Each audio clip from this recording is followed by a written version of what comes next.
Okay, so I'm going to try and explain this cone question again because a lot of you are really struggling with it. It's definitely level 8 stroke 9.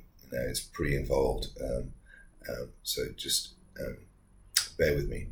The whole thing though is that you can't do this without knowing you're using the formula sheet at the front, okay? And here you can see that just about, in fact, let's just zoom in a bit.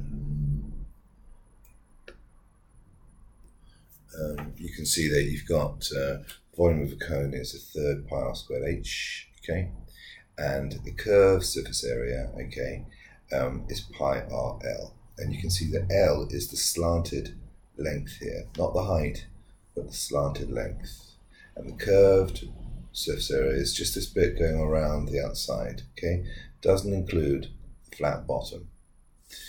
So here, in order to calculate that slanted length, I've had to use Pythagoras because there is a right angle triangle hiding here.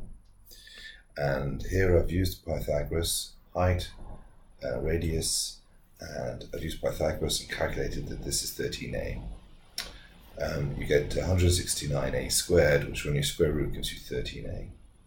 Now the curved surface area is, as we've just seen, pi r l. You need to look at the picture of the formula sheet to make sure you know where L is. But the total surface area, let me just zoom back out again. The total surface area is made up of the curved bit, okay, plus the flat bottom.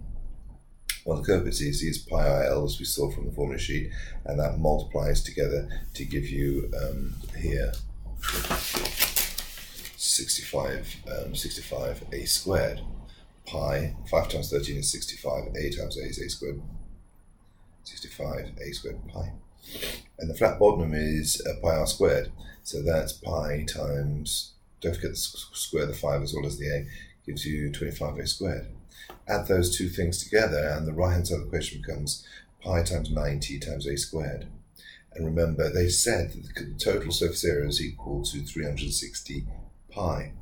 And if I put that equal to our expression, then divide through by pi 90, I get that a squared is equal to 4. So you can see that. I get a squared is equal to, so I've got, this was the curved bit, that was the flat bottom, that was pi times 90 times a squared, divided by pi 90, and found that a squared was equal to 4. Pi is cancelling, 360 divided by 90 is 4.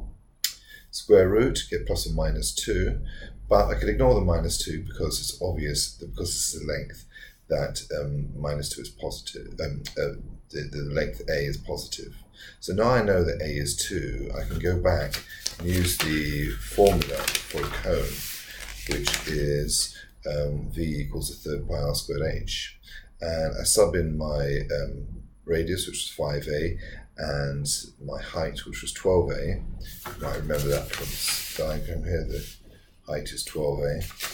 And here I get, because a is 2, that's 10, because a is 2, that's 24. Work all of that out, and I get 800 pi. Now in the question, they said that the volume of the cone was k pi, okay, k pi centimeters cubed. So v is equal to k times pi, okay, and therefore, if I put those two things together, you can see that k must equal 800.